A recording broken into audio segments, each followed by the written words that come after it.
Arkanga, beyond crypto.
Witam bardzo serdecznie. Dziś jest wtorek, 31 dzień grudnia 2024 roku. Imieniny obchodzą Tworzysław i Saturnin. No i oczywiście Sylwester, za oknem 7 stopni Celsjusza, zachmurzenie, blok BTC 877169, cena KNG 1,88 USDT, a to jest kwadrans z Kangą, wydanie 234. Proszę dajcie znać, jak nas widać, jak nas słychać, skąd nas oglądacie i w ogóle jak się macie. Cześć Łukasz. Cześć Sławku. Łukasz, jakie jest motto Polskiej Służby Zdrowia? Nie wiem. Czas leczy rany. Bum, bum, bum, bum, bum. To, żeby podtrzymać sylwestrowe nastroje, powiedz mi, co widzi kogut, gdy wchodzi pod prysznic? Różne skojarzenia przychodzą, ale no nie wiem, powiedz. Zakręcone kurki. Bum! Ocencie, który suchar był lepszy, a my teraz przechodzimy do mniej poważnych tematów. Łukasz, co się dzieje? Bo chyba krew się leje. No, nie jest aż tak źle. Ja bym powiedział, że troszeczkę tutaj wylało się jakiegoś takiego złej krwi. Wiele osób zaczęło panikować. Coraz więcej widzę wpisów od dziwnych ludzi, którzy mówią Bitcoin znowu do zera. Tak sobie niektórzy piszą, no ale tutaj, żeby być dokładnym, no to muszę powiedzieć, że nasz scenariusz z zeszłego tygodnia zrealizował się prawie od razu, po prostu błyskawicznie i faktycznie podbiliśmy troszeczkę do góry i spadliśmy tak dosyć gwałtownie do 91, przecież takie były dołki. No i można powiedzieć, że taka mała konsolidacja się robi. Jeżeli by wierzyć tym wszystkim, którzy analizują i wyczytują z wykresów różne magiczne rzeczy, to generalnie mamy dwa niepokojące czynniki. Po pierwsze, spadliśmy poniżej 50-dniowej średniej kroczącej, jak i to, że RSI jest również poniżej poziomu 50, czyli w strefie takiej niedźwiedziej. No i pojawia się zatem ryzyko, że spadniemy jeszcze nieco niżej. To może być takie tąpnięcie tuż przed kolejnymi wzrostami. Tak widzicie na tym wykresie przygotowanym przez Łukasza, naszego tutaj nadwornego analityka. A Łukasz sugeruje, żeby obserwować obszar, ten górny szary boks tuż poniżej ceny i tam zmierza ta studniowa średnia krocząca i to są te rejony, w których możemy się pojawić. Ja faktycznie mogę tutaj się zgodzić, że spodziewam się takiego spadku nawet do 85 000. Takie widziałem przekonujące analizy. Czy tak będzie, nie wiemy, no ale na pewno jakieś wydarzenia będą. No, ilość głosów takich negatywnych jest faktycznie duża. Wylewa się sporo, może nie hejtu, tylko takiego negatywnych komentarzy w stosunku do Michaela Saylora, na przykład, który jak zwykle pozostaje byczy. No ale można powiedzieć, że Michael Saylor jest na to odporny i mówi, nie martwię się tym, to nie jest nic strasznego. Michael Saylor przecież wczoraj ogłosił, tak, że kupili ponad 2138 bitcoinów za 209 milionów. No i ich cena średnia zakupu to jest 62 428, także troszeczkę podnieśli znowu swoje zasoby. Zapytaj mnie, Łukasz, później o MicroStrategy, bo mam swoje nowe przemyślenia w tym temacie. Oczywiście. No dobra, a co się dzieje z Etherem? Widziałeś wpływy i wypływy do ETF-ów? No właśnie o tym chciałem teraz powiedzieć. Otwieram sobie właśnie nasze tutaj dane, zaraz je pokażę. Tak, no, na ETF-ach generalnie ruch jest dosyć duży i również trochę nerwowy. Już tutaj pokazuję. Mamy te swoje dane, zobaczcie sami. No 30, czyli wczoraj, mieliśmy potężne wypływy, nie ma co tu ukrywać, 415 milionów z bitcoinowego ETF-a. 27 grudnia, czyli tuż po świętach, prawie 300 milionów zniknęło. No, ten pozytywny 26 grudnia został zjedzony już całkowicie. No i czekamy, tak? Czekamy, co się będzie działo. Tutaj nawet widzieliśmy przez te ostatnie dni spore wypływy z BlackRockowego ETF-u. To się rzadko zdarza. A na Ethereum, żeby tutaj nie być gołosłownym, proszę bardzo, ostatnie dni 23, 24, 26, 27 pozytywne. Właśnie. I delikatny odpływ, no delikatny jak 50 milionów, 55 milionów wczoraj. Pokazuje, że coś się tam dzieje. No, nie? ale jakby na pierwszy rzut oka wrażenie jest takie, że z bitcoinowego ETF-u pieniądze uciekały, a Etheriowy, boże, jakie to słowa są za ciężkie, on właśnie jakby trzymał fason w tym czasie, ale nie widać tego do końca po cenie. No, znowu powiem, są pewne spekulacje, no bo skoro ktoś kupuje, to ktoś musi sprzedawać, tak? Na każdego kupującego przypada sprzedający i na każdego sprzedającego przypada kupujący.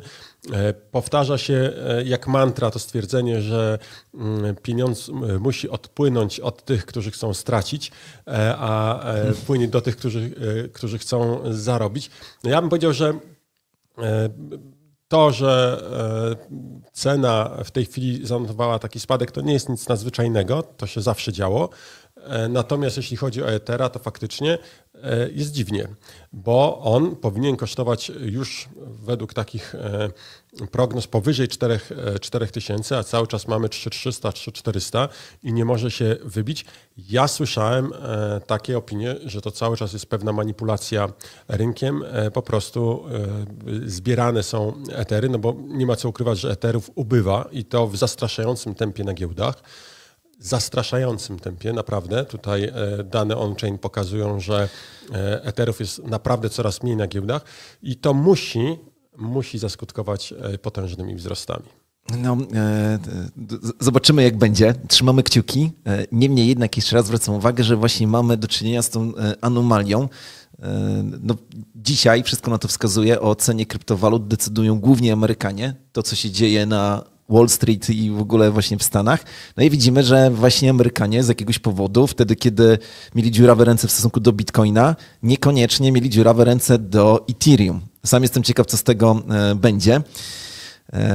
No ale właśnie, dużo tematów na dzisiaj, jakieś takie podsumowanie roku. To chciałbym wrócić na chwilę do tego MicroStrategy, bo to też będzie korespondowało do innych tematów. Oto okazuje się, że dużo firm na świecie decyduje się, kiedy mówię dużo, to mam na myśli tam kilkanaście, no nie? No ale w stosunku do tego, co było kiedyś, to jest dużo. Decyduje się faktycznie gromadzić rezerwy w kryptowalucie. MicroStrategy jest taką prywatną firmą, wszystkie pozostałe też są prywatne, ale powiedzmy nie jest funduszem, który dysponuje tą ilością Bitcoina największą. Jak się patrzy na top 10 firm, to zdecydowana większość z nich to są firmy, które po prostu zajmują się kryptowalutami. A to jakieś kopalnie, a tam jakieś inne historie. W połowie tej stawki jest Tesla. Tesla, która zgromadziła Bitcoina w ogóle przed rokiem 2024. Pamiętamy, że Elon Musk miał taki pomysł na to, żeby gromadzić Bitcoina, ale w pewnym momencie zagrozili mu i powiedzieli, że hej, przecież Bitcoin jest antyśrodowiskowy. No to on wtedy oczywiście posypał głowę popiołem, ale wszystkiego nie sprzedał. Tesla cały czas ma bardzo duże zasoby, ale okazuje się, że w czołówce jest firma z Hongkongu, która nie jest firmą kryptowalutową. Zapisałem sobie jej nazwę tutaj. Pozwól, że odnajdę ją w swoich notatkach. Zobaczymy, czy mi się to uda zrobić. Jest. Boja Interactive International Limited. To jest firma, która zajmuje się hazardem. Hazardem online, offline. Działa w Hongkongu. O Hongkongu jeszcze będziemy opowiadać. No i oni mają zgromadzone... nie zapisałem sobie, ale mam ponad 3000 bitcoinów, prawie 3200 bitcoinów, ale najciekawsze jest to, że przez długi czas, do końca listopada tego roku, oni posiadali lwią część swojego zabezpieczenia kryptowalutowego w Ethereum i podjęli pod koniec listopada decyzję, że konwertują to wszystko na bitcoina. Jak to interpretować? Nie wiem, ale widzę, że właśnie inne firmy decydują się na budowanie swoich zasobów czy swoich rezerw w kryptowalucie i wiem, co mi nie pasuje w MicroStrategy. Co? Bo jeżeli, Łukasz, ty prowadzisz biznes i zarobiłeś tam, nie wiem, $100 milionów i decydujesz się jakby część zamienić właśnie na rezerwy kryptowalutowe, to jest dla mnie okej. Ale jeżeli ty bierzesz od ludzi prowadzisz biznes, bierzesz od ludzi kasę i nie jesteś funduszem, ani ETF-em, bierzesz od ludzi kasę i kupujesz za to kryptowaluty, tak jak Michael Saylor i się chwalisz, hej, kupiliśmy kolejną pulę bitcoinów, a tak naprawdę to nie on kupił. On po prostu wziął od ludzi za ich pieniądze kupił kryptowaluty dla siebie, to tutaj jest właśnie ten smród, który mi nie pasuje. Jeden z wielu. I pewnie będziemy o tym MicroStrategy rozmawiać. Wiesz, pamiętaj, że to, co robi Michael Saylor, to jest pewien wytrych. On nie chce prowadzić funduszu, on po prostu tylko na to mu prawo pozwalało, więc on coś takiego realizuje. Nie, też mógł założyć fundusz. Ale wolał firmę. No okej, dobra, rozumiemy. Tak. Niech robi chłop co chce. Przecież mu nikt nie żałuje tego. Ja po prostu cały czas coraz bardziej mam to przekonanie, że to jest schemat Ponziego. Zobaczymy, jak będzie. Tak, a propos Coś ostatnio głupiego powiedział. Widziałem jakieś nagłówki, nie wczytywałem się. Nie, widziałem. Okej, dobra. Ale a propos Bitcoina, to ostatnio widziałem jakiś tam polityczny wywiad i gościu tam dokładnie powiedział to, co tutaj teraz zobaczycie na rysunku.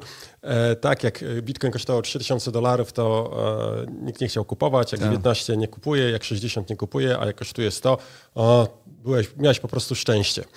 Takie stwierdzenia padają. Zresztą nie tylko tak na świecie, takim tutaj towarzyskim, ale właśnie nawet w polityce, jak się mówi o jednym z kandydatów, to jedyny temat, jaki jest poruszony, przynajmniej tak widziałem, jedyna odpowiedź, zarówno ze sztabu pana Trzaskowskiego, jak i ze sztabu pana Nawrockiego, którego nikt nie zna imienia, to jest mowa o tym, tutaj o tym nie rozmawiajmy, bo każdy mógł kupić bitcoina i mieć szczęście. I to jest koniec dyskusji na temat tego trzeciego kandydata. No, jakiś tam pomysł jest, ale widać, że wpisuje się w pewną ramę. Ja tutaj mam przygotowanych kilka ciekawych tweetów. Chciałem się nimi z wami podzielić. Oczywiście jeden chyba z takich ciekawszych, no to jest to, co się dzieje w Salwadorze, nie? Salwador ma, uwaga, 6000 bitcoinów. Tak. 6000 bitcoinów. Ja bym powiedział, największy wygrany całej sprawy. Jestem ciekaw, jak czują się politycy niemieccy, którzy sprzedali 50 000 bitcoinów i stracili na tym ponad $1 miliard. No, mają pewnie jakieś swoje wytłumaczenie, ale chciałbym zobaczyć przesłuchania tych polityków, którzy taką decyzję podjęli, podczas gdy inni właśnie skupują. Ciekawa sprawa. Jeden z byłych już patrzę, ministrów finansów powiedział, i teraz tutaj, żeby nie być gołosłownym, również pokażę tweet, powiedział, uwaga. Mówisz o niemieckim byłym ministrze finansów. Tak, powiedział ECB i niemiecki centralny bank powinien rozważyć uwzględnienie bitcoina w swojej rezerwie. Dzieje się, słuchaj, dzieje się takie informacje. Tak, po prostu... dzieje się. I powiem, że właśnie, tak długo jak słyszę, że tylko Amerykanie wiedli tutaj prym i oni chcieli być wodzirejami, jeżeli chodzi o gromadzenie kryptowalut, w szczególności bitcoina, czy to w postaci spółek takich jak MicroStrategy, czy Tesla, czy to ETF-ów, czy właśnie tej rezerwy narodowej, bitcoinowej, no to czułem właśnie ten niepokój związany z centralizacją. Ale jak słyszę o takim Salwadorze, jak słyszę o Hongkongu, bo o tym właśnie nie powiedzieliśmy, tak? Hongkong rozważa bardzo mocno, żeby otworzyć swoje rezerwy kryptowalutowe. Świetnie to uzasadnia. Słyszałem, masz pewnie przygotowanego tweeta. Już właśnie. Moi drodzy. Łukasz zgrał całego Twittera sobie dzisiaj na komputer. Fajnie, szanuję to. No i jakby uzasadnienie jest takie, jest coraz większe zainteresowanie bitcoinem, a to oznacza, słyszałem takie właśnie wyjaśnienie, że istnieje ryzyko, że pozostałe aktywa mogą zacząć tracić na wartości. Te aktywa, którymi się zabezpiecza rezerwy narodowe. I dlatego należy się zainteresować bitcoinem. Jakby się okazało, Łukasz, że wszystkie, może nie wszystkie, ale jakaś coraz większa frakcja państw na świecie decyduje się budować swoje rezerwy w bitcoinie, Boże, piekło naprawdę zamarzło, bo wyobraź sobie, że coś takiego mówimy w styczniu tego roku. Wow. To by nas zabili śmiechem wszyscy. A tutaj jednak teraz mówimy to z odwagą. Ale pamiętasz, w 2018 roku byliśmy na giełdzie papierów wartościowych i tam braliśmy udział w panelu dyskusyjnym i jakbyśmy tam wtedy powiedzieli tym wszystkim profesorom, że Stany Zjednoczone będą budowały rezerwę federalną w oparciu o bitcoina, no to przecież... To by się zakrztusili sałatką. Tak. Ja wiem, tak by było. A teraz się dzieją takie rzeczy, sami trochę jesteśmy zaskoczeni, ale to się dzieje. I pomimo tego, że ten rok kończymy poniżej 100, kurczę, myślałem, że będzie 130. Na samym początku roku, jak podawaliśmy swoje prognozy, podałem 130, ale jednak myślę sobie, że jest to bardzo byczy nastrój i jest to bardzo pozytywne. Na pewno no i teraz, powiedz, bo chcę pogadać z tobą o tym, że Bitcoin jest ponadnarodowy, ponadsankcyjny, ponadregulacyjny, bo jak się okazuje, są plotki, że nie tylko Chiny, czyli Hongkong, nie tylko Stany Zjednoczone, nie tylko Salwador, nie tylko Bhutan, ale również inne imperia być może gromadzą już bitcoin od jakiegoś czasu. No, na przykład Rosja, prawda? No właśnie. Tutaj Putin dzwonił. Putin... Tak, no były wypowiedzi sugerujące coś takiego. Ja tylko powiem, oglądałem ostatnio w CNBC bodajże jeden z prowadzących fundusz, bodajże Pantera. On bardzo dobrze, nie jestem pewny, czy to on, ale bardzo dobrze było opisane, co się w tej chwili dzieje. Bo my tutaj tak entuzjastycznie mówimy, ale nakreślmy pewne tło. Po wojnie, po II wojnie światowej mieliśmy ten słynne porozumienie z Bretton Woods, gdzie po prostu ustalono, że wszystkie państwa trzymają rezerwę nie w złocie, a w dolarach, a dolary trzymają rezerwy w złocie. No i to wszystko wspaniale działało tak długo, jak długo byliśmy w tej strefie globalizacji, zaufania, mimo pewnych tarć oczywiście, ale było to zaufanie. W tej chwili to zaufanie upadło, to znaczy nastąpiło pewne przesilenie i świat zaczyna się dzielić.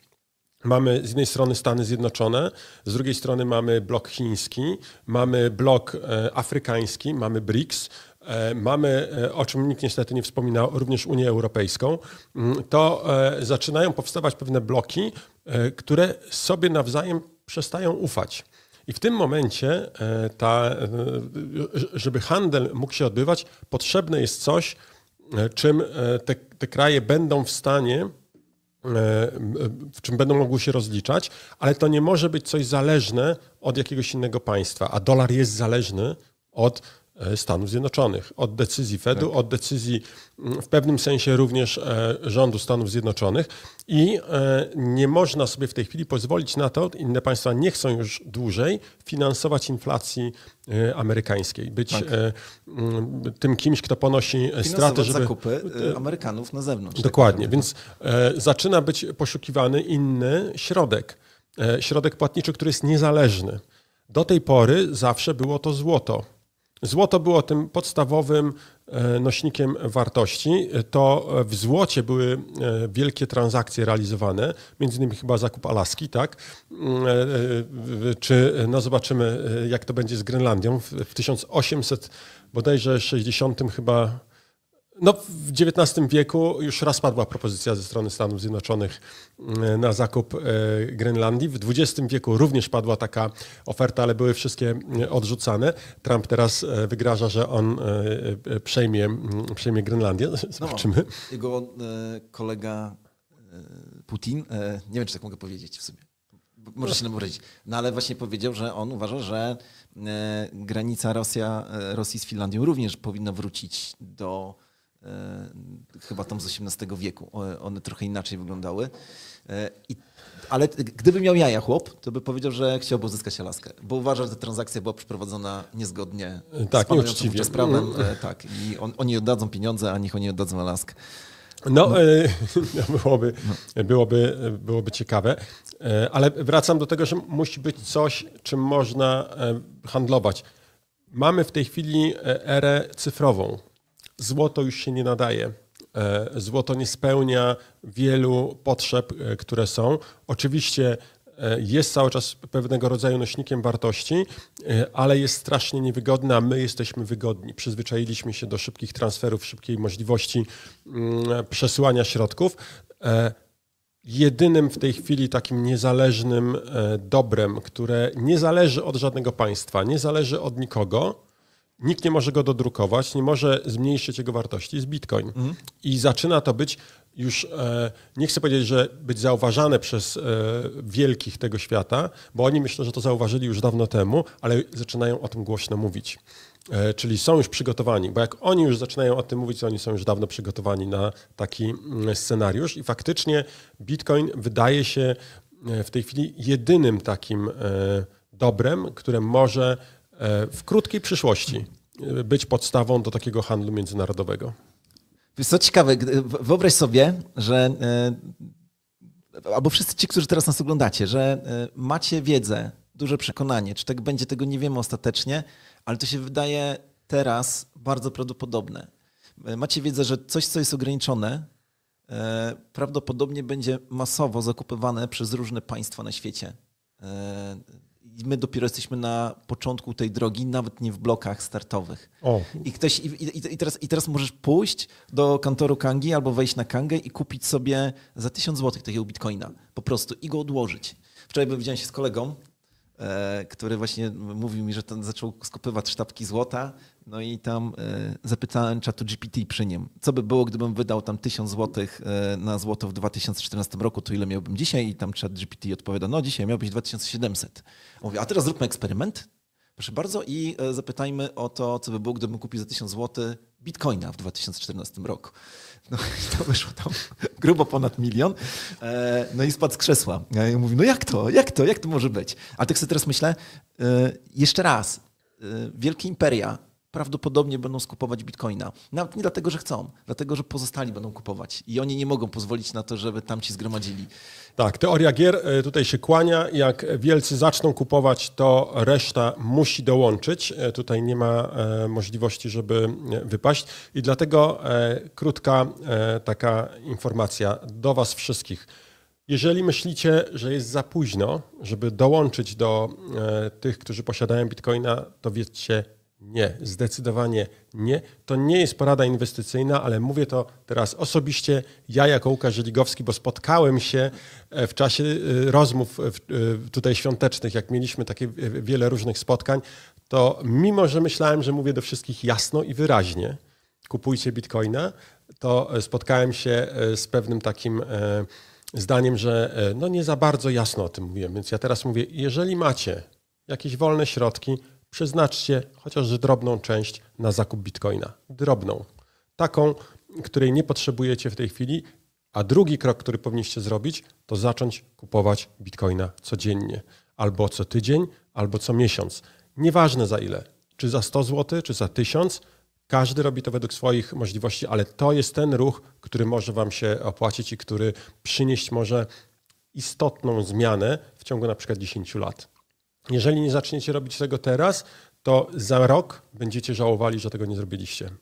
Tak, mówię, to jest moja opinia, to nie jest porada inwestycyjna, ale po prostu moja opinia. Chcę, żeby się zapisało, żebym miał dowód na to, że mówiłem to, bo spotkałem się z zarzutem, że nie mówiłem, więc proszę teraz. Łukasz, lepsze takie zarzuty niż inne. Tutaj działam w świecie krypto. Tutaj pojawiło się takie pytanie. Dzień dobry, czy zasilany bon poza strefą EU będzie można zrealizować na terenie PL bez weryfikacji? Nie wiem, o co chodzi, ale zupełnie przypadkiem podróżując dzisiaj przez internety znalazłem taką oto stronę. Właśnie próbuję ją wstawić w tej chwili, ale nie mogę. Getyourvoucher.com. Weszło. Dobrze. No właśnie, no to chciałem tylko powiedzieć, że jest to niezależna strona, którą myślę, że jest warta uwagi i po prostu warto na nią czasami spojrzeć. I tutaj już porzucam ten temat. Ktoś zadał pytanie, dlaczego prosimy go o dane, skoro on raz je zostawił. Zjeżdżam niżej, szukam. O, jest. Adam zadał pytanie, ja mam pytanie, skoro już raz dawałem wam swoje dane, to oznacza, że je posiadacie, więc po jaki Uniwersytet Jagielloński drugi raz i nie mogę w ogóle wejść na konto giełdowe. No więc ja rozumiem, że jeżeli ktoś zrobił nas KYC, no to KYC jest aktywny. Adam, podejrzewam, że masz po prostu 2 konta. Tak? Może też być tak, że czasami jesteśmy zobligowani do tego, żeby ponowić KYC po jakimś czasie. Tego wymagają procedury AML-owe i z tego, co pamiętam, tam jest nawet mowa o tym, że to może się dziać po prostu wyrywkowo, nie na zasadzie jakiegoś sztywnego kalendarza, tylko po prostu mamy obowiązek takiej weryfikacji raz na jakiś czas. To jest oczywiście niezdefiniowane w ustawie, jak często i nie ma tutaj nic szczegółowo powiedziane, ale jesteśmy zobligowani do takich działań. Czasami musimy po prostu przeprowadzić drugi raz. To tak może być też. No tak, tylko że wtedy nie ma tej blokady, która się pojawiła. No bo tak. Wyjaśnimy jeszcze raz, przepisy Mika, wielki żal się wylał na nas z tego powodu. Niestety ciągle jesteśmy słabsi niż armia urzędników i w ogóle armia jako taka do czasu. Natomiast faktycznie, jeżeli ktoś loguje się z terenu Unii Europejskiej, czy właściwie EOG, no to tutaj wymagamy to KYC. No i tyle, pewnie coś jeszcze zaraz dodamy. Natomiast a propos prognoz bitcoinowych, nie, jeszcze wrócę na chwilę, wtedy gdy chciałem tutaj powiedzieć, jak wcześniej rozmawialiśmy. Bitcoin nie kończy roku powyżej $100,000, ale Kanga kończy rok z ponad 30 tysiącami subskrypcji. Jest. Bardzo wam dziękujemy, to dzięki wam istniejemy i dzięki wam możemy robić takie nagrania, także jeżeli wam się podoba, to zasubskrybujcie, kliknijcie w dzwoneczek, dajcie łapkę w górę. Dla nas jest to ważne, a ciągle widzimy, że ponad połowa oglądających nie zasubskrybowała naszego kanału. Zależy nam na tym, żebyście zrobili to teraz. Będziemy szczęśliwi. 50 tysięcy do końca stycznia. Może być. To jest dobre wyzwanie. Tutaj spojrzę na kolegę Kamila. Jak Kamil? Zaakceptował. Kamil mówi, że tak, tak że do połowy nawet. Tak. Jesteśmy bardzo wdzięczni. Nie spodziewałem się. Ja jestem chyba człowiekiem niewiernym Tomaszem, bo ja myślałem, że my te 30 tysięcy osiągniemy dzisiaj. A tutaj mamy już 30 300. To nawet widać za tobą, Łukasz, ten licznik, tylko kamera jest tak ustawiona, że nie za bardzo widać. Ale jest 30. Odsłaniam. Jest, widać. 30 300. Wielka wdzięczność. Dobra. Mamy dużo ogłoszeń, ale może jeszcze coś z rynku. Kolega od Luny, znaczy nie mój kolega, ale Dokwon, tak, czy Dukwon, jest ekstradowany z Czarnej Góry. 2 państwa konkurowało o niego, Korea Południowa i Stany Zjednoczone. No i jak myślisz, kto wygrał? No, myślę, że Stany. No tak, Stany. Ich argumenty okazały się bardziej przekonujące dla tamtejszego sądu, gdzie należy go ekstradować. No i faktycznie parę dni temu, dosłownie jakoś na dniach, został przetransportowany do Stanów. Taką mam wiedzę. No i zobaczymy. No. Może trafi do jednej celi z tym, z Samuelem Bankmanem. Nie sądzę. Tutaj, słuchajcie, ciekawe newsy na koniec roku. Otóż mamy informację, Blockware opublikował potencjalne ścieżki rozwoju Bitcoina na przyszły rok i uwaga, to jest bardzo ciekawe, bear case, czyli ten czarny scenariusz 150 tysięcy. 150 tysięcy w przyszłym roku jako ten najgorszy możliwy scenariusz. 225 jako taka baza, 400 000 jako ten byczy. Jestem ciekaw, kiedy zweryfikują i zaczną podnosić, bo faktycznie informacji na temat tego, co się dzieje w Stanach, przybywa i może się okazać, że te wyceny nie są wystarczające. Ja przypomnę, że już kilku analityków podniosło swoje prognozy na 25 rok. Niektórzy mówili o 120, teraz podnieśli na 150, inni, którzy mówili o 150, podnieśli do 250. Myślę, że wraz z upływającymi dniami przyszłego roku będziemy widzieli dalsze korekty. Tak przynajmniej ja uważam. To zobaczymy. Dobra, myślę, że zaraz możemy zaprosić Monikę z fundacji, która da nam tutaj krótki raport o tym, co się dzieje. Tym razem będzie druga Monika. Natomiast Łukasz, mam do siebie pytanie, z czym ci się kojarzy, a może bez głupot. Świętujemy kolejne przyjście nowego Kangowicza na świat. Zaraz się powinny pojawić zdjęcia, tylko spojrzę.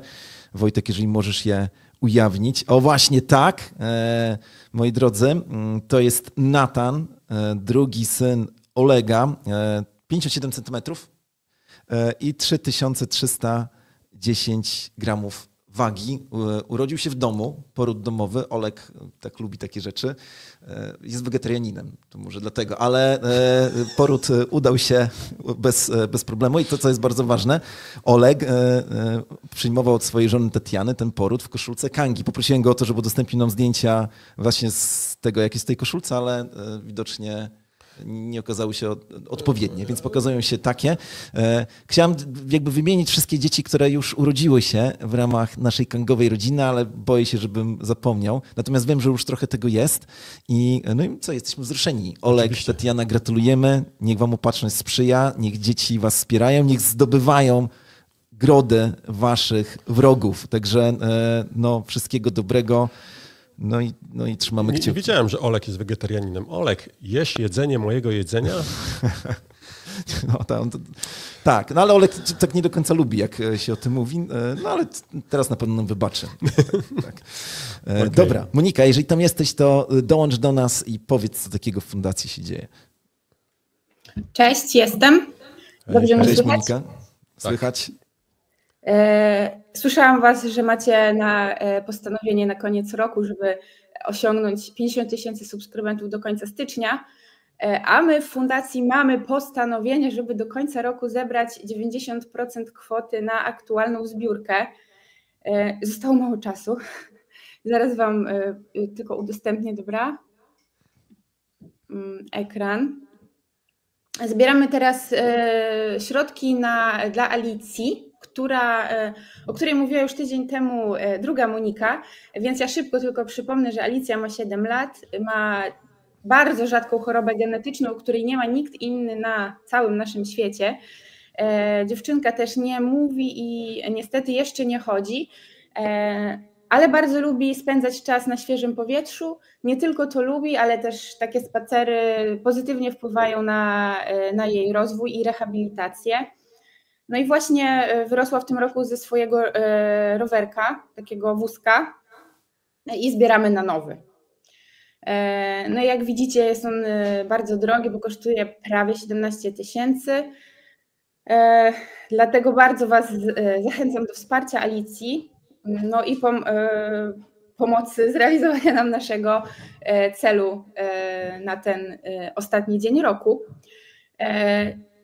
Co jeszcze chciałam powiedzieć? Chciałam oczywiście podziękować za dotychczasowe wpłaty i powiedzieć, że szukamy kolejnych podopiecznych. Więc jeśli macie kogoś takiego, znacie kogoś takiego, no to zapraszamy do kontaktu na maila fundacja@kanga Exchange.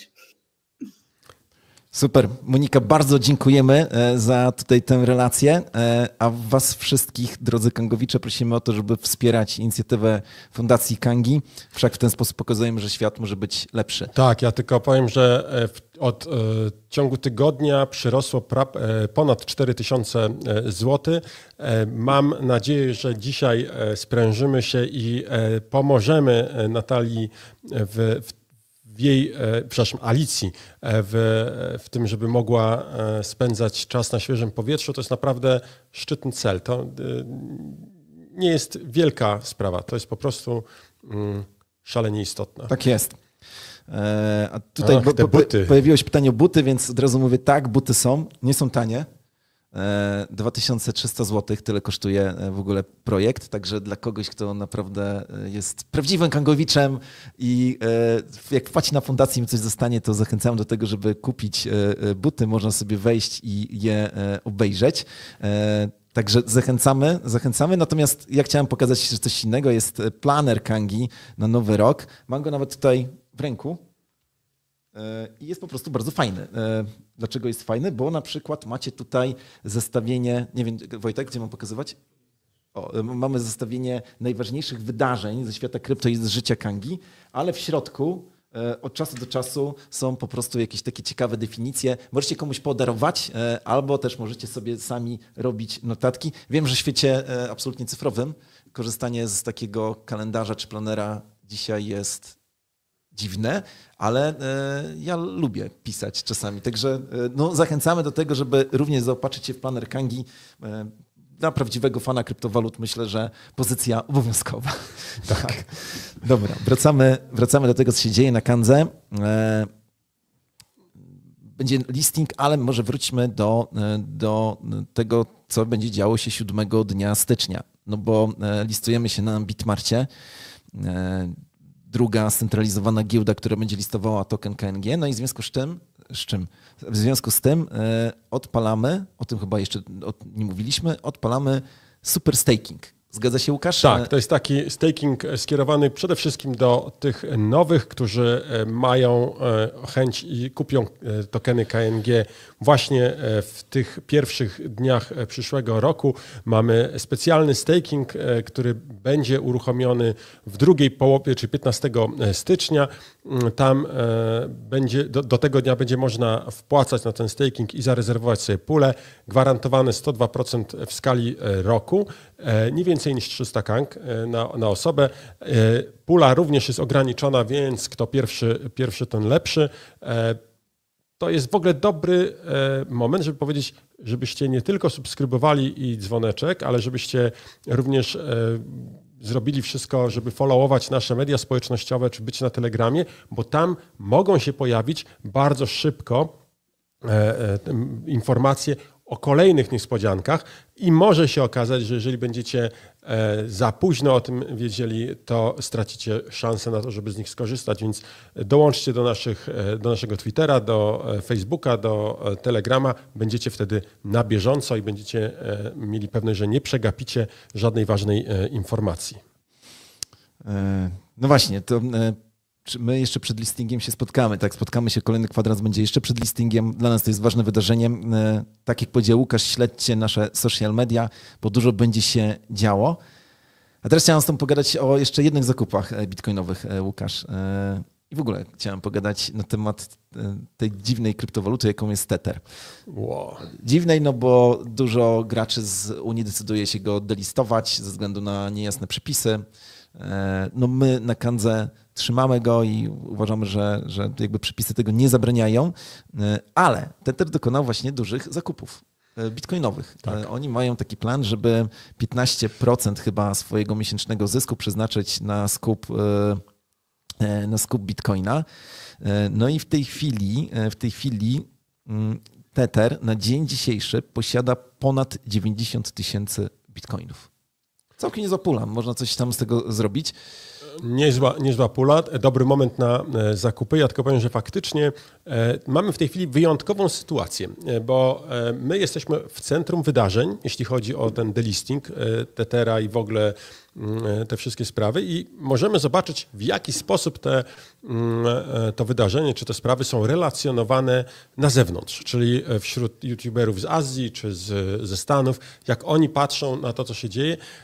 To jest unikalna sytuacja, bo pokazuje nam, jak często, no nie zawaham się użyć, przekłamana bywa rzeczywistość właśnie w tego typu relacjach. Otóż mam takie dwa skrajne wrażenia. Z jednej strony widzę youtuberów, którzy mówią, nie, jaki delisting, nikt nie delistuje, to jest nieprawda, tutaj nic się nie wydarzy, a z drugiej strony widzę youtuberów, którzy mówią, koniec Tethera, w ogóle on zniknie z całego świata, koniec nie będzie, bo Unia Europejska zakazała i to jest początek tych zakazów.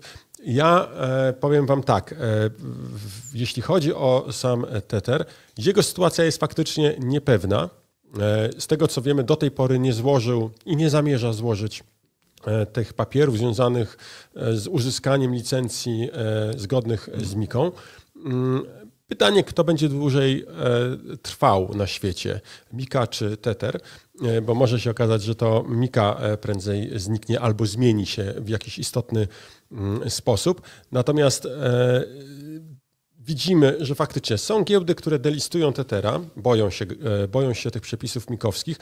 Bardzo często te giełdy nie tyle delistują Tethera, ile w ogóle uciekają z Unii Europejskiej.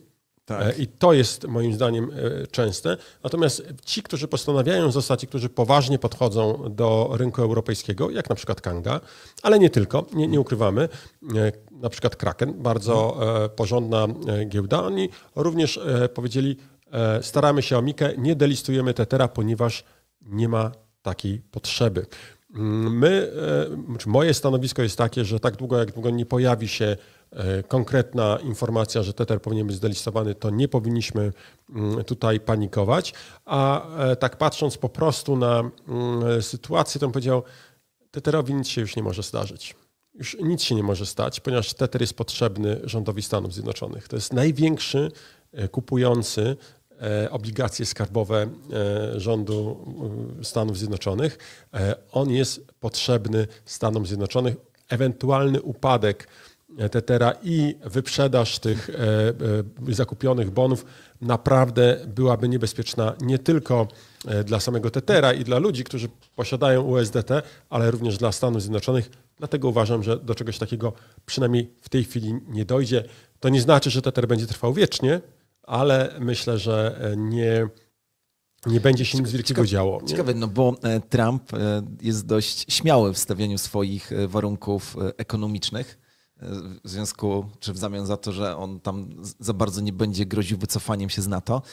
No i ciekawy jestem, czy mógłby powiedzieć kiedyś do właśnie Unii Europejskiej, hej, akceptujcie naszego stablecoina. Jest to możliwe, szczególnie jeżeli się na przykład nagle okaże, że Tether został przejęty przez jakąś firmę, która będzie już nim zarządzała zgodnie z wolą Stanów Zjednoczonych. Ja przypomnę, że największym czy takim orędownikiem tego, że Tether jest delistowany, jest jedna firma, Coinbase.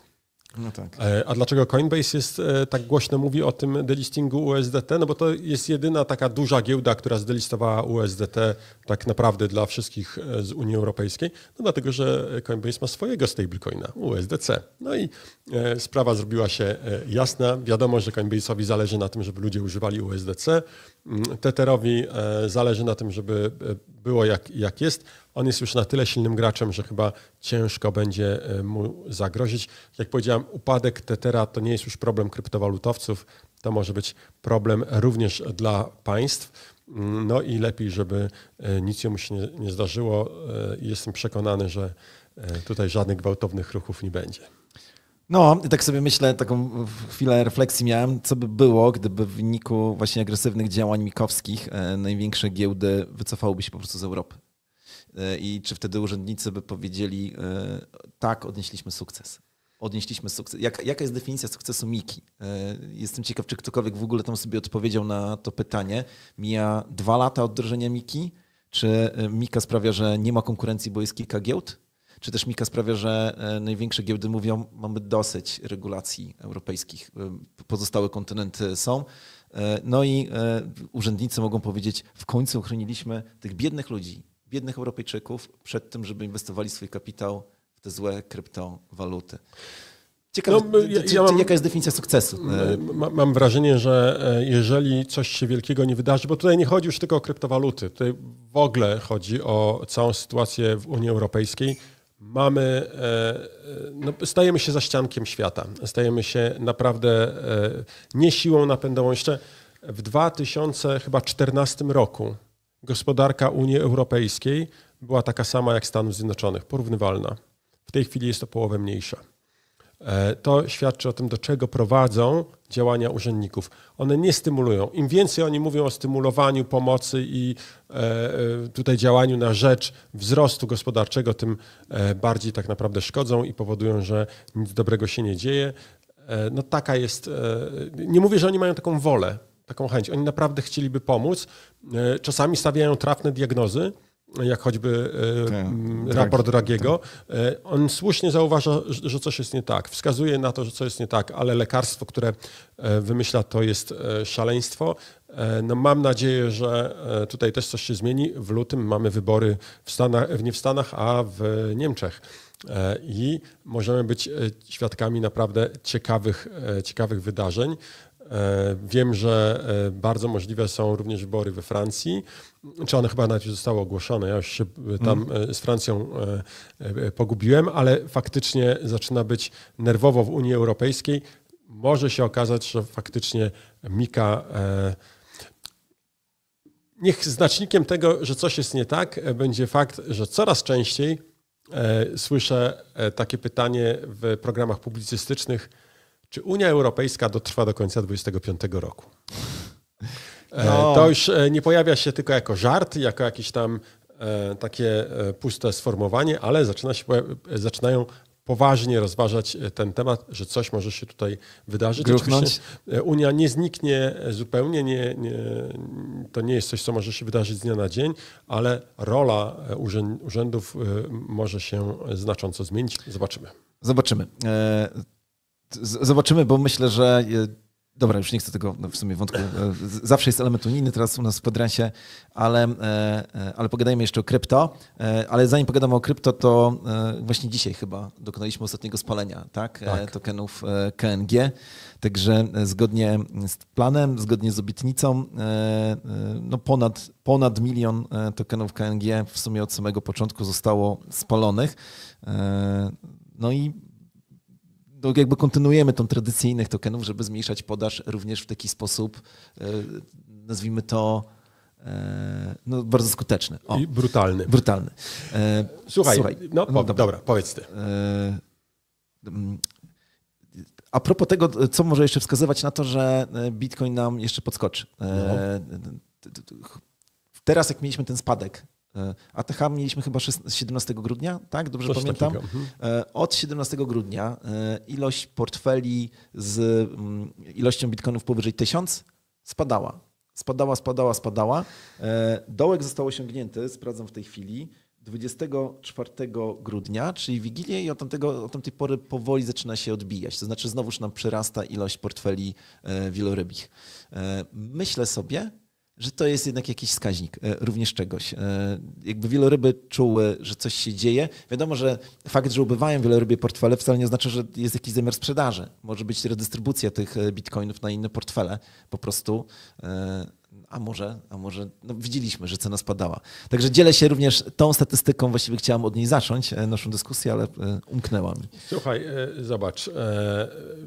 CEO BitGo mówi w wywiadzie w CNBC, mówi wprost, rozmawiamy z wieloma firmami, korporacjami, żeby dodały bitcoina na swoje rezerwy, tak? Czy do swoich bilansów. Tak. Tam tłumaczył również, dlaczego tyle to trwa. On mówi, na początku tego roku nikt nie chciał z nami rozmawiać, bo była niepewność legislacyjna.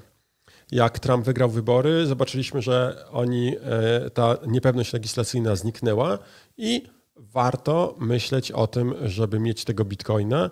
Mówi, to co dzieje się pod koniec grudnia przerosło nasze oczekiwania. Mamy bardzo dużo rozmów na temat tego, żeby w 2025 roku otwierać takie portfele czy taką ekspozycję wielu korporacjom. To oznacza, że faktycznie zakupy się pojawią. A pamiętajmy, że BitGo wcale nie jest największym graczem. Tych graczy jest dużo więcej. No sam fakt tego, co się dzieje z BlackRockiem, fundusz ETF-owy BlackRocka, w ogóle ETF-y bitcoinowe zostały okrzyknięte najlepszymi ETF-ami w historii. i najlepszym instrumentem finansowym z zeszłego roku. Faktycznie mają rewelacyjny wynik. Warto pamiętać o tym. To jest w ogóle takie wydarzenie bez precedensu. Mówię, jakbyśmy 3 lata temu, czy 4 lata temu coś takiego mieli, to wyśmialiby nas, nie wszyscy. A tutaj mamy wielkie wydarzenia. To, że Bitcoin nie rośnie w tej chwili gwałtownie, jestem przekonany, że jest w jakiś sposób kontrolowany jego wzrost, ale to jest nieuniknione. Ja cały czas myślę, mimo że plan B się pomylił, jeśli chodzi o grudzień, bo 150 nie zobaczyliśmy, to jestem mocno przekonany, że styczeń, luty mocno nas zaskoczy. Wiesz co, jak zacząłeś mówić o tym BitGo, to ja sobie przypomniałem jedną rzecz. Nie jestem jej pewien na 100% w tej chwili, ale na 98%.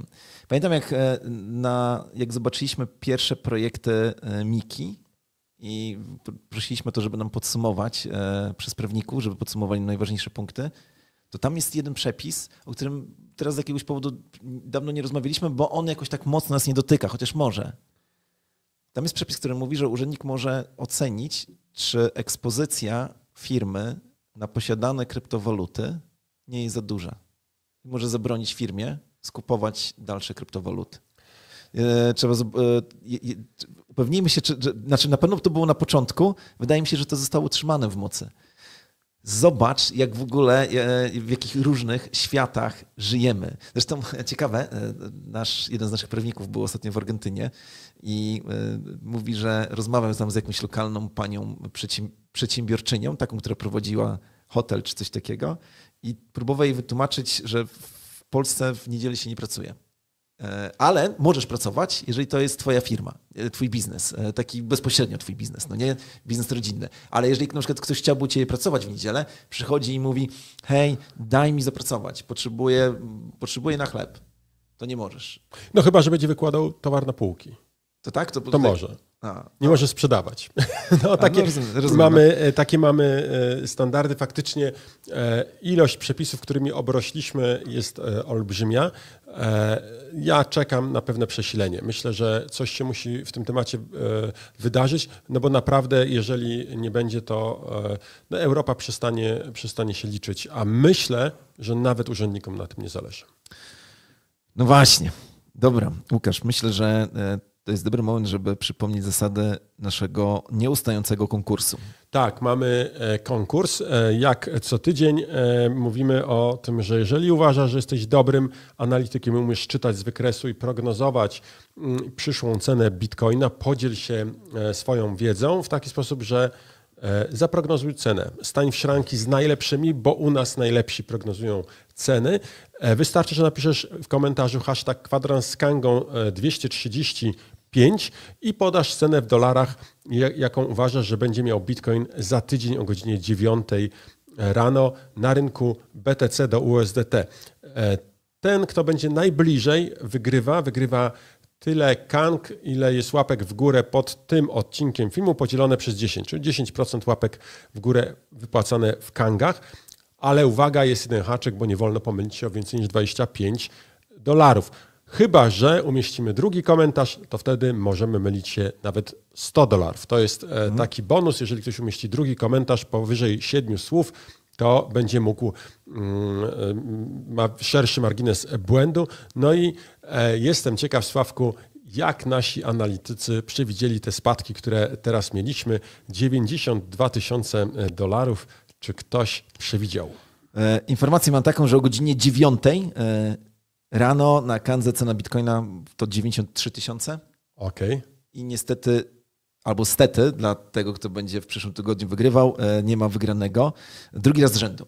A za to mamy już kumulację tokenów KNG. 136 KNG przechodzi na kolejny tydzień. No i zgodnie z tradycją w przyszłym tygodniu wybierzemy dwóch zwycięzców, którym podzielimy pulę, bo to będzie pula z 3,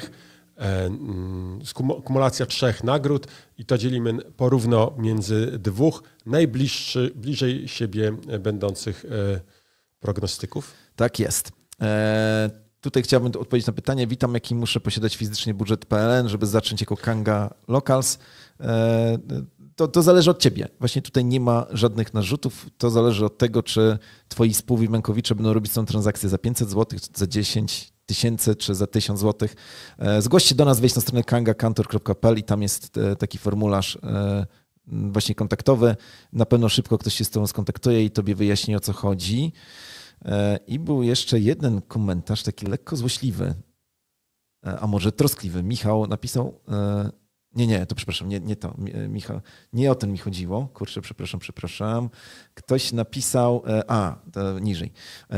Zastanawiam się, czy Kanga dotrwa do końca 2025 roku po Mice.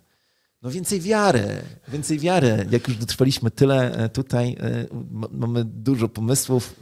Już nieraz to mówiliśmy, ale muszę to powtórzyć po raz 5. Skoro przetrwaliśmy I wojnę światową, II wojnę światową, 123 lata zaborów wcześniej, bitwę z bolszewikami, 44 lata komunizmu, no i wiele innych tutaj rządów i przygód i tak dalej, no to i Mikę przetrwamy. Więcej wiary, trzymajcie kciuki. Tak, no tutaj ja tylko powiem, że zgodnie z moją wiedzą jesteśmy objęci 2 okresami ochronnymi w 2 różnych krajach. Na pewno osiągnęliśmy już status zarejestrowany. Będziemy mieli w Polsce 1,5-roczny okres, bo nie została zarejestrowana ustawa, więc będzie mogła być na koniec tego przyszłego roku przyjęta, zacznie obowiązywać w 2026 roku i tam będzie obowiązywał 6-miesięczny okres jak to się nazywa, ochronny, tak? Przejściowy, a w jednym z krajów już jesteśmy zarejestrowani i tam jest 12-miesięczny okres ochrony, więc mamy co najmniej 12, a w jakimś innych scenariuszach nawet więcej czasu na to, żeby spełnić wszystkie wymagania, które nakłada na nas Mika. Zgodnie z moją wiedzą jesteśmy już praktycznie compliant, postępujemy zgodnie z wytycznymi. Ja muszę powiedzieć, że wiele tych wytycznych brzmi strasznie, ale one tak naprawdę jedynie utrudniają nam życie, a nie wpływają jakoś w istotny sposób na to, jak działa to na użytkowników. Ja powtórzę tylko to, co mówiłem już wcześniej. No, to KYC wymagane jest po to, żeby określić, czy jesteś, drogi użytkowniku, jeżeli logujesz się z Unii Europejskiej, czy jesteś przypadkiem rezydentem Unii Europejskiej, no bo może się przecież okazać, że ktoś, kto loguje się na terenie Unii Europejskiej, nie ma rezydencji z Unii Europejskiej, ma, no nie, na przykład jest z kraju jakiejś Afryki i na podstawie dokumentów, które prześlesz, będziemy wiedzieli, że nie jesteś z Unii Europejskiej, to wtedy nie obejmują ciebie restrykcje Miki. Twoje dane na pewno nie będą przekazywane żadnemu urzędowi. Zresztą w ogóle nie mieliśmy takiej sytuacji, żebyśmy coś takiego strasznego musieli robić. Znaczy, nowe przepisy Mika nie wymagają żadnego raportowania. Taka jest moja wiedza, jeżeli chodzi o użytkowników takiego. No, także mówię o tym, ale wiemy, niektórzy czują się zdradzeni przez to, że wprowadziliśmy dla ludzi, którzy logują się z europejskiego IP obowiązek KYC. No niestety, takie są tutaj przepisy. Ale z drugiej strony ja widzę, że nie ma tutaj jakiegoś pospolitego takiego ruszenia. Ale faktycznie jest, widziałem, Łukasz. Tak, no są, ale to są... Widziałem spojrzenie mojej żony, kiedy powiedziała mi w weekend musi zweryfikować konto. Tak. Okay. Tak. I jeszcze dostała wezwanie do selfie. Powiedziałem, że trzeba. Trzeba, ale no właśnie, bo po co jest to selfie? To po prostu mamy taki system przesiewowy. Nasz system rozpoznaje czasami, że trzeba coś takiego zrobić i to nie tak, że się uparliśmy na kogoś. Ale dobra, już... Za dużo o tym gadamy. No. Jeszcze raz gorąca prośba o subskrypcję, dzwoneczek, łapkę w górę pod tym odcinkiem. Zależy nam na tym, żeby dotrzeć do jak największej ilości osób, a to jest, myślę, naprawdę dobry moment. Ja jeszcze raz powtórzę, nie jest za późno. Nie jest za późno, żeby teraz zacząć. DCA to się sprawdza, czyli to systematyczne kupowanie za stałą kwotę, to naprawdę działa. Jak mówiliśmy o tym 2 lata temu, to się z nas śmiano, jak mówiliśmy rok temu, z nas się śmiano. Jak teraz mówimy, dalej z nas się śmieją, mówią nie, to nie zadziała, ale mówią, ale gdybym wiedział o tym rok wcześniej, to bym zaczął. No i myślę, że sami sobie odpowiedzcie na pytanie, żebyście nie byli w tej samej sytuacji, w której jesteście teraz.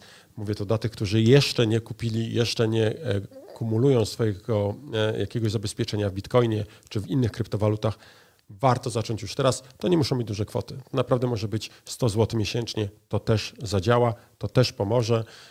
No jakbym ja wydawał od 2014 100 zł miesięcznie na zakup Bitcoina, to byłbym na pewno dużo bardziej bogaty, ale Nie narzekasz, no nie? Nie.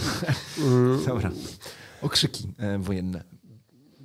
BCK, Bitcoin ciągle królem, innego zawołania teraz nie mogę. Jestem przekonany o tym, że rok 25 to będzie rok Bitcoina i kryptowalut.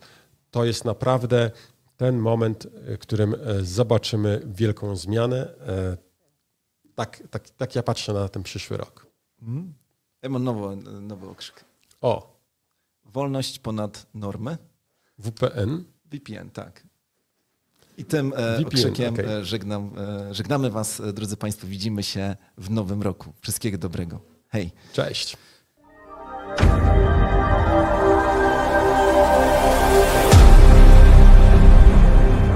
We are Conga, beyond crypto.